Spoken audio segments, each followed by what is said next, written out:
যাচ্ছে, মূল কারণটা কি? আমরা যদি একটু গভীরভাবে চিন্তা করে দেখেন,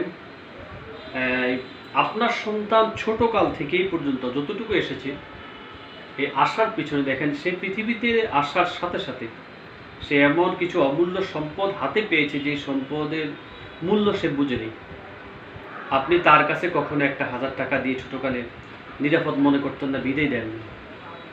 আপনি তার কাছে ভালো কোনো স্বর্ণালঙ্কার তার কাছে মানে আমানত রাখেন নাই, যেহেতু সে হারিয়ে ফেলবে।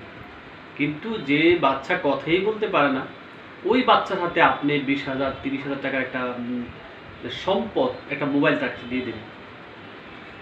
এই মোবাইলটা সে কী করলো এখন? সে মানে নিক্ষেপ করে, সে পানিতে ফেলে দেয়, সে রাগ করলে ফেলে দেয়।